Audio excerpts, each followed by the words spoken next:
Welcome back to L.A. We're going to step inside the Bears football family now. Home video, last year's USC-Cal game, courtesy of ex-kicker Tyler Frederickson's documentary.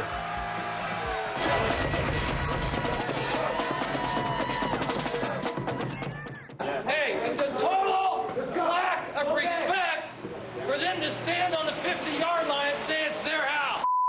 Total lack of respect. On everything, every play, every play.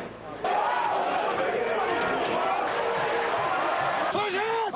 Push out! Push out! Dominate on 3. 1, 2, 3.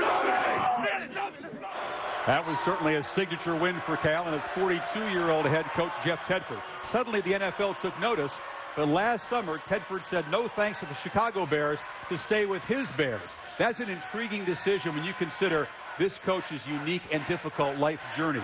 You think inheriting a 1-10 team freaked him out? Now, the football rags to riches story was nothing compared to how far Tedford's coaching gifts have taken Tedford the man. Now, he downplays it all, but taking his number 7 team into this place against number 1 is certainly a special chapter in his life for a man of very humble beginnings. Tom Rinaldi has the story.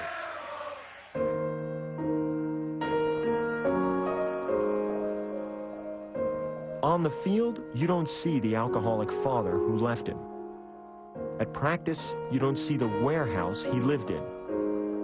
In games, you don't see the pockets that were empty. But they're all part of Jeff Tedford and connect him to players in ways few coaches can. You can sit there and tell them that, hey, I may be the head coach here, but you know, I've had problems in my life too. Now in the sun, surrounded by his team, it isn't easy to see the problems, but they were there in the story he tells every incoming freshman. Growing up, you know, I was from a single-parent home. You know, my mother and father divorced at an early age. You know, there was some alcoholism in the family.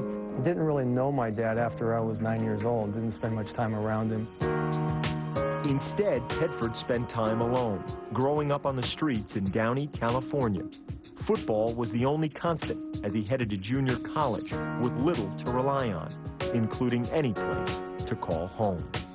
I lived in my brother's warehouse. He had a board-up service, and I lived in the office part of his warehouse, which was great. I mean, it was not bad. I mean, it wasn't, you know, you don't have to feel sorry for me about that. It was a good place. It was clean to live.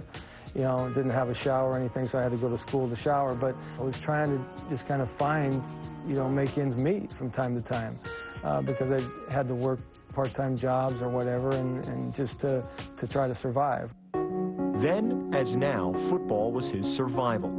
It led him across stadiums from California to Canada, and eventually to coaching, a career that began in poverty.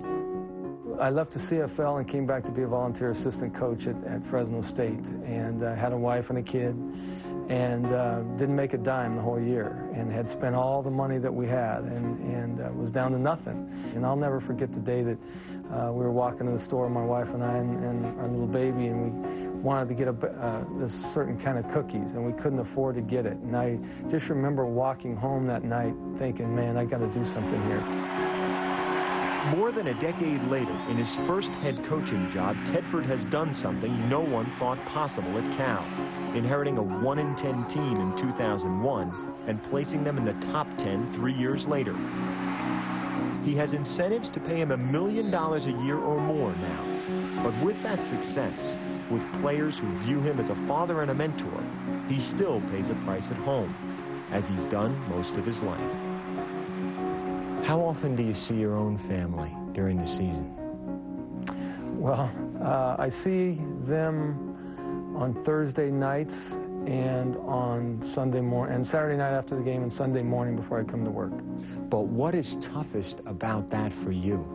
Well, just not being there to see my kids at night, you know, and not seeing my wife, you know, and being there for her to help her in anything she needs help with.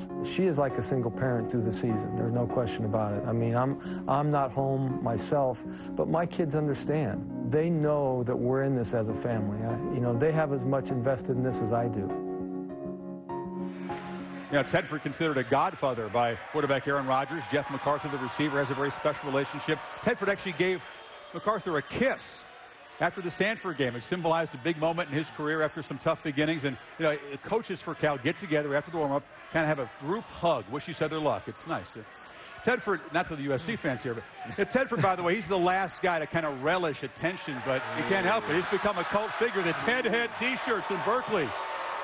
Certainly a fitting thing for the Cal campus. Oh, man. You know what he does relish, though, is he sleeps in his office those few nights a week. Yep. He relishes the chance for his offense and calls the plays against Pete Carroll's defense. Two masters at what they do, head-to-head. He knows that defense for USC gets better as the game goes on with adjustments. And after seeing that piece, it'd be hard to pick against him, wouldn't it?